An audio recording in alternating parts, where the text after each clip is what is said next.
नमस्कार, स्वागत है आप सभी का प्रदेश के नंबर 1 और सबसे भरोसेमंद news channel India news Haryana पर। और खास पेशकश बड़ी बहस में चर्चा करेंगे प्रदेश में अनाधिकृत कॉलोनियों के रेगुलर करने पर।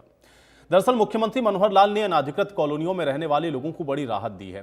चंडीगढ़ में मुख्यमंत्री मनोहर लाल ने ये बताया कि 450 नई अनाधिकृत कॉलोनियों को नियमित करने का फैसला किया गया है।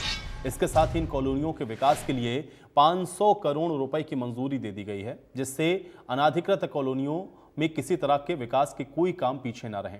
मुख्यमंत्री ने प्रेस कॉन्फ्रेंस में यह बताया कि पिछली सरकार ने 10 साल में 874 कॉलोनियों को नियमित किया था, जबकि हमारे कार्यकाल में 1135 कॉलोनी नियमित हुई हैं। 2017 से 19 तक 685 कॉलोनी को अप्रूव किया गया। सरकार ने नियमों में ढील दी, जिससे इन कॉलोनी में रहने वाले लोगों को रजिस्ट्री करवाने में अब आसानी होगी। कुल मिलाकर आज 450 कॉलोनियाँ जो है अप्रूव की जाती हैं।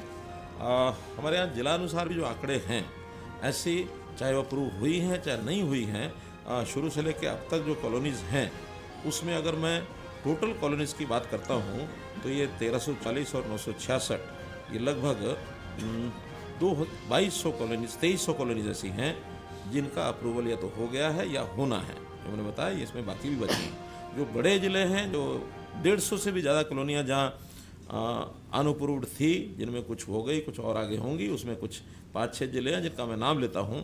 फरीदाबाद में ऐसी कॉलोनीज की संख्या 188 है, हिसार में 181 है, कुरुक्षेत्र में 169 है, पलवल में 201 है, सोनीपत में 162 है, यमुनानगर में 195 है। ये जब 150 से ऊपर हैं, बाकी 150 से कम भी हैं। तो आगे इसमें और भी विभाग को मैंने कहा है कि इसको जितने भी संभव हैं जल्दी से जल्दी विचार करके उसको किया जाए। कि पिछले हमारी सरकार से पहले 10 साल में जो अनधिकृत कॉलोनियाँ थी वो 874 अप्रूव हुई थी और वो भी अप्रूव हुई। अब ये हमारे कार्यकाल में 1135 नई कॉलोनियाँ अप्रूव हो गई हैं, लेकिन आज भी 1856 कॉलोनियाँ और ऐसी हैं जो या तो अंडर प्रोसेस हैं, जो अप्रूव की जा सकती हैं, कुछ ऐसी हैं जो नॉर्म्स को पूरा नहीं करते हैं, वो अभी करने लायक नहीं हैं। उसमें आगे चल करके देखेंगे कि किस प्रकार से उसमें से रास्ता निकाला जा सकता है।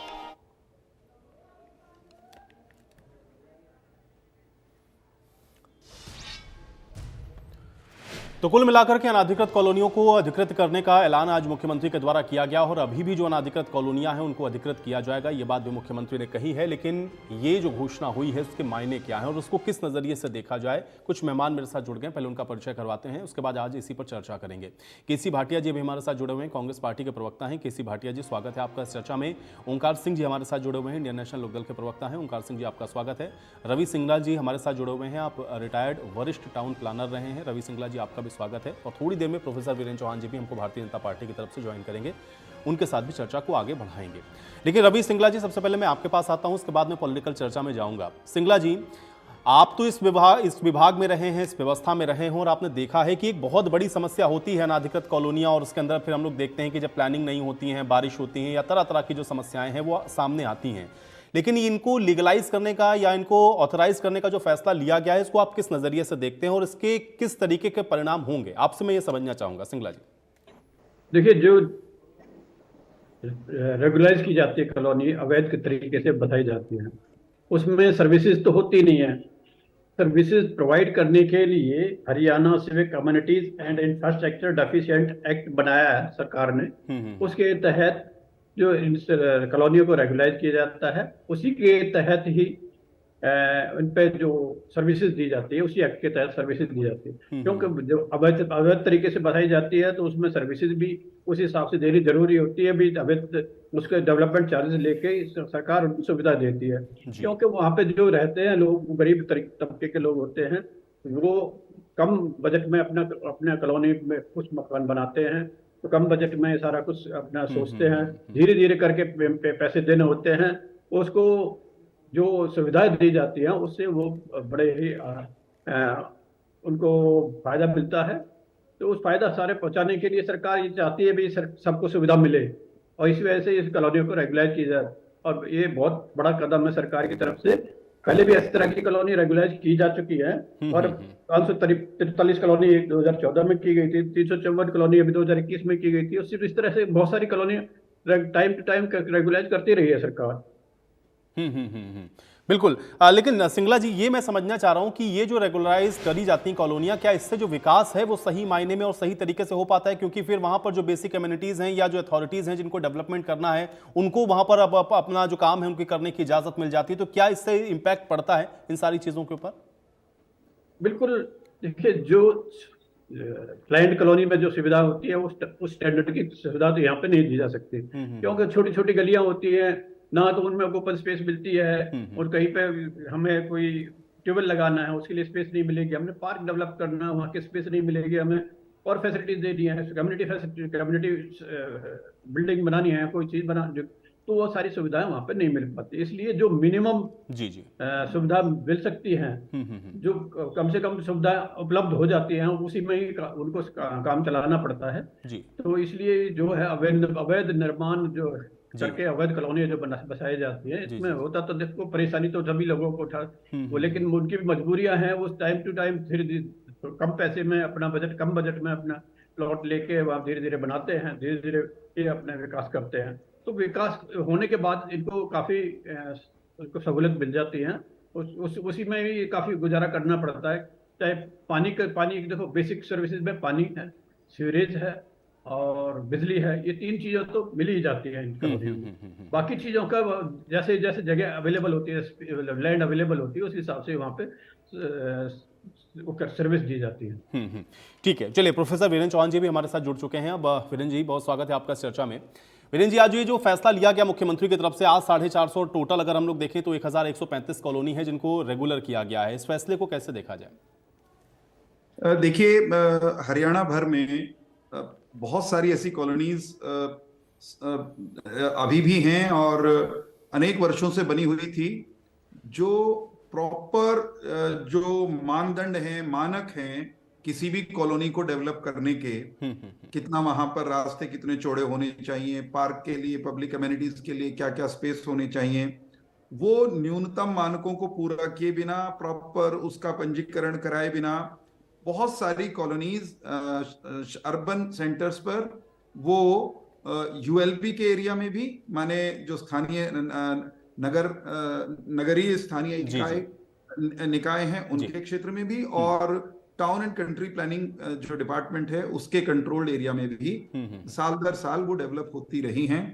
इन कॉलोनीज के बाशिंदों की हमेशा ये मांग रही है, क्योंकि कॉलोनी बन गई, मकान बन गए, लोगों ने अपना पैसा लगा लिया जितना कुछ, इन कॉलोनीज में साधारणतः गरीब तबके के लोग जाते हैं जिनके पास साधन सीमित होते हैं, तो लोगों का आमतौर पर यही मांग फिर रहती है बनने के बाद कि भाई हमने जैसे कैसे अपने जीवन की जमा पूंजी लगा के ये मकान बना लिए हैं, और यहाँ पर जो आधारभूत सुविधाएं वो सरकार हमें दे दे। सरकार किसी भी ऐसी कॉलोनी में तब तक बेसिक अमेनिटीज जिन्हें कहते हैं वो देने में भी उसको बाधा होती है, दिक्कत होती है, जब तक कि वो प्रॉपरली रेगुलराइज्ड न हो। तो ये बहुत सारी कॉलोनीज वो अधर में उनका जीवन रहता है, मकान बन गए, कॉलोनी बन गए, लोग रहने लग गए, लेकिन सड़क, बिजली, पानी, ऐसी आधारभूत सुविधाएं प्रॉपर तरीके से वहां नहीं मिलती। तो सरकार के पास विकल्प यही बचता है कि ऐसी जो कॉलोनीज हैं उनको कुछ रिलैक्सेशन देके रेगुलराइज कर दिया जाए, और उनसे डेवलपमेंट चार्ज लेकर, और सरकार कुछ पैसा उसमें अपनी ओर से निवेश करके उन कॉलोनीज को आधारभूत सुविधाओं से संपन्न कर दे। पूर्व की सरकारों ने भी अनेक बार ऐसी कॉलोनियों को रेगुलराइज किया है, और वर्तमान सरकार ने भी अलग अलग चरणों में ऐसी अनेक कॉलोनियों को प्रदेश भर में, प्रदेश के जिला केंद्रों पर भी और उससे नीचे के सेंटर्स हैं, अर्बन सेंटर्स हैं, वहां पर रेगुलराइज किया, अब तक किया है।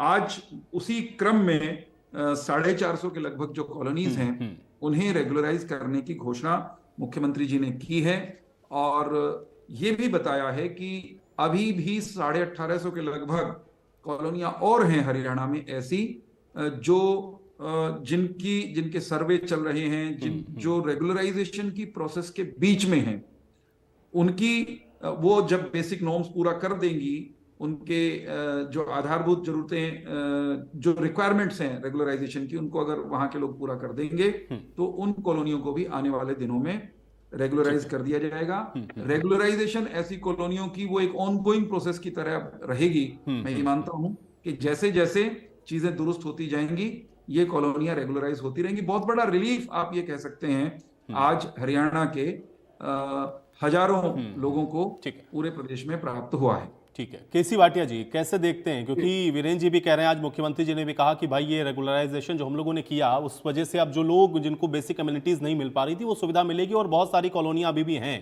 जो कि अगर उन नॉर्म्स में आती हैं तो उनको भी हम रेगुलर करेंगे। कैसे देखते हैं इसको आप? देखिए, मैं तो ये कहूँगा, ये चुनावी वर्ष है, चुनाव जो नज़दीक आने वाले हैं, इसलिए ये चुनावी घोषणा इसको कह सकते हैं। ये काम सरकार पहले भी कर सकती थी। सरकार की नाक के नीचे ये कॉलोनियाँ डेवलप हुई हैं। ये टाउन एंड कंट्री प्लानिंग वाले अधिकारी भी वहीं होते हैं, इसी एडमिनिस्ट्रेशन भी वहीं होता है, सरकार भी वहीं होती है।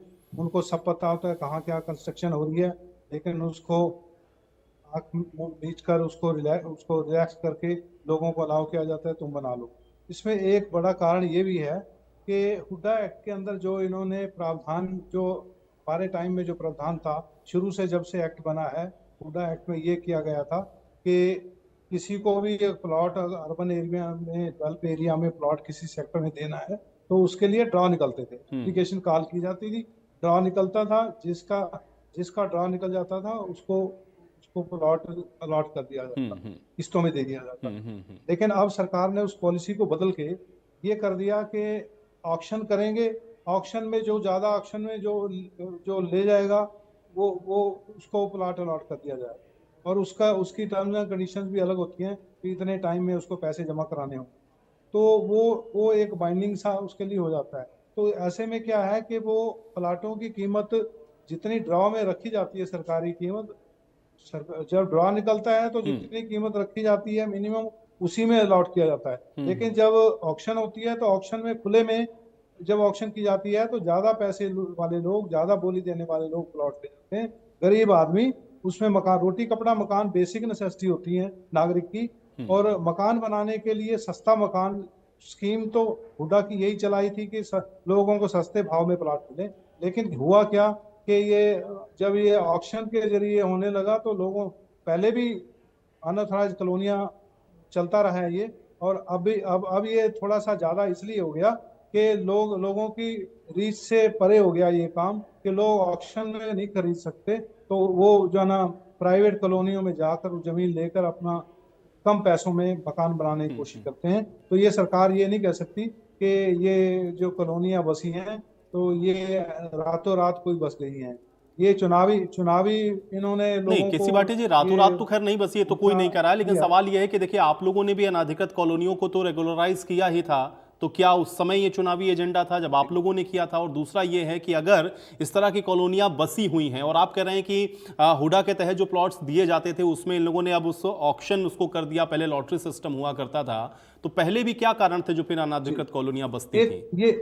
ये भी एक कारण मैं कह रहा हूँ, एक कारण है। ये भी लोगों की जरूरतों, लोगों की जितनी डिमांड है उतनी सरकार की प्लानिंग नहीं है, उतने कॉलोनियां नहीं काट सकते, उतने लोगों को मकान प्लाट प्रोवाइड नहीं करती सरकार, इसलिए लोग प्राइवेट की तरफ जाते हैं, और वो बिल्कुल इलीगल होता है। जब वो कॉलोनियां बस जाती हैं तो फिर वो सरकार से गुहार लगाते हैं कि हमें हमारी कॉलोनी को रेगुलाइज कर दिया जाए। वो भी इस देश के नागरिक हैं, वो भी हरियाणा के नागरिक हैं, उनको भी मकानों की ठीक है, चलिए। है। तो सरकार ठीक है भाटिया समय जी, अब समय आपने पर जो बात कही है उसका उनको जवाब मैं रेगुलाइज वीरेंद्र जी करने से की ले बात लूंगा, लेकिन करती है ओंकार जी ताकि का लोगों मैं को रुख कर सुविधाएं लेता हूं। ठीक है ओंकार जी, आप इस फैसले को कैसे देखते हैं? आयुष जी, मेरी आवाज आ रही है? जी जी जी। आयुष जी, देखिए, आपका मैं धन्यवाद करूंगा आपके चैनल का भी कि आपने आज वो मुद्दा उठाया जिससे आम व्यक्ति पीड़ित है। एक अच्छा स्टेप है मुख्यमंत्री का। लेकिन मैं पूछना चाहूंगा ये चुनाव के समय ही क्यों? मैं आपको बताना चाहूंगा 5 जून 2006 हुड्डा साहब के टाइम में रजिस्ट्रियां बंद हुई थी वैध और अवैध के चक्कर में। इसके बारे में 2-3 पॉइंट बहुत जरूरी है ताकि जनता को भी पता लगे। मेरे को गहन अध्ययन किया हुआ, इसलिए बताना चाहूंगा। सबसे पहले तो मैं बताना चाहूंगा कानून क्या कहता है। आयुष जी, भारतीय संविधान के अनुच्छेद 301 के अनुसार प्रत्येक नागरिक को भारत में कहीं भी संपत्ति खरीदने और बेचने का अधिकार है। कहीं वैध और अवैध का वर्णन नहीं है संविधान में। दूसरा, रजिस्ट्रेशन एक्ट 1908 में कहीं भी वैध और अवैध नहीं है, उसमें भी संपत्ति के खरीद और बेच का अधिकार दिया गया। आपसी परचेजिंग पावर से कोई भी व्यक्ति अपनी जमीन को ले सकता है, अपनी जमीन को बेच सकता है। दिक्कत कहां आती है, जरूरत क्यों पड़ती है? देखिए, सरकार जो सरकारी प्लाट अलॉट करती है, हुड्डा के प्लाट ले लीजिए, वहां के प्लाट का जरा आयुजी रेट देखिए, 50,000 रुपए से लेके 1 लाख रुपए गज तक होते हैं। और गरीब आदमी वो चाहता है 2,000 रुपए, 2,500 रुपए गज प्लाट मेरे को मिल जाए। कहां से मिलेगा? सरकार ने नॉर्म्स इतने सख्त कर रखे हैं कॉलोनियां डेवलप करने के कि आम व्यक्ति वो कानून पूरे कर ही नहीं सकता, आम बिल्डर उसमें आ ही नहीं सकता।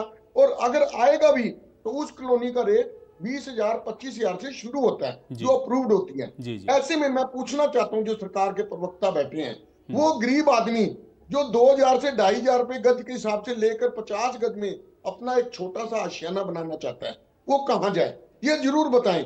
और दूसरी बात, क्या इनके ये कानून बंद करने से, अवैध और वैध के चक्कर लागू करने से, क्या अब अवैध कॉलोनी की रजिस्ट्री नहीं हो रही?